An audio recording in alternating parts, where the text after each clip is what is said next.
দলীয় প্রভাব খাটাইছে উল্টা সারা জীবন হইলো আওয়ামী লীগ, আজকে বিএনপি হয়েছে, আর আমরা হইলাম বিএনপি, আমগো বানাইছে আওয়ামী লীগ। এটা জোর প্রতিবাদ জানাইতেছি আমরা ন্যায়ের পক্ষে আছি।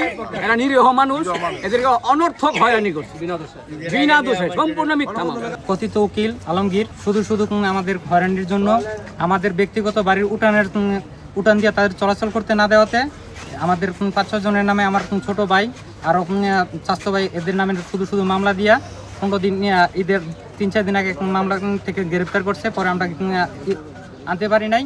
আর ওকালতির গর্ব দেখায়, পাওয়ার দেখাইয়া ওইখানে অনেক কিছু ঝামেলা করতেছে। এইখানেও এলাকার মাঝে আমরা উঠান দিতেছি না, একটাই কারণ আমাদের মা বোন রান্নাঘরের সঙ্গে রান্না করে, এদের বাড়ি থেকে আসলে ব্যাট কমান্ড করে। এদের এক স্বাস্থ্য ভাই আছে, নেশা করে, নেশা বিক্রি করে।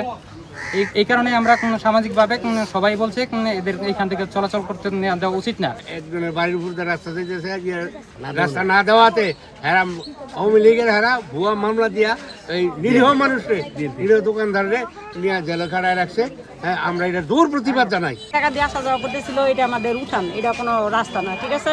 ওনারা জোরপূর্বক নেওয়ার চেষ্টা করতেছে, তো আমরা বাধা দেওয়াতে আমার আব্বা, আমার ভাই, চাচার নামে ওনারা মিথ্যে মামলা দিছে।